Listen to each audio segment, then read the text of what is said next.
Welcome to Trading Nation. I'm Leslie Picker. Trade tensions putting an unexpected corner of the market at risk. Small caps. Our next guest says the group might not be the safe haven space many expect. Ralph Bassett is head of North American equities at Aberdeen Asset Management. He joins us now. What's going on here? Why might small caps be more at risk of trade than many expect? They've seen quite a nice performance, especially relative to the S&P so far, especially in the last few months.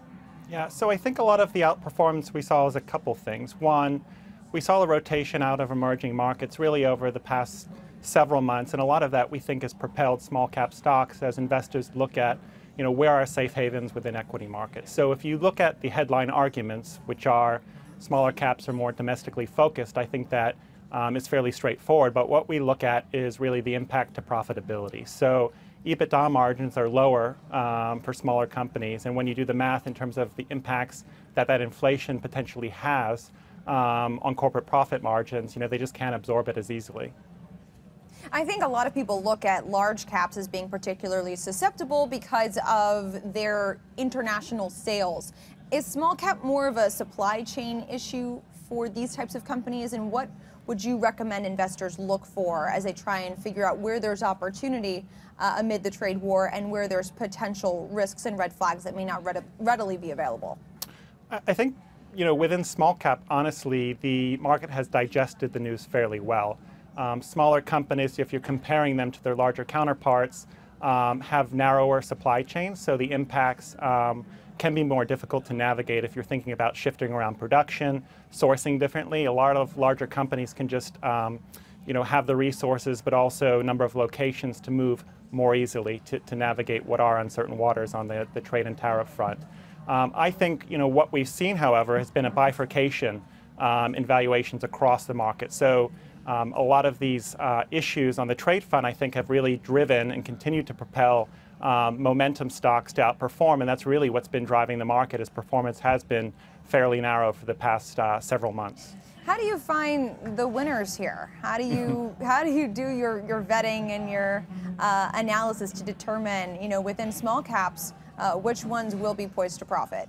So finding a combination of growth and value at this point in the market has become more difficult.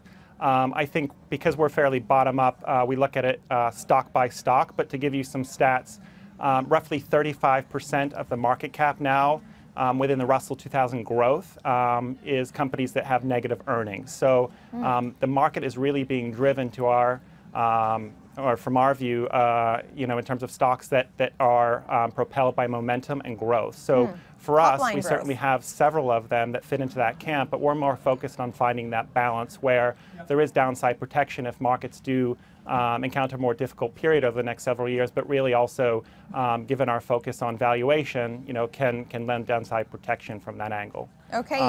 Yep, go ahead. You said you look at things on a stock-by-stock basis. You've got two picks you like. What are those and why?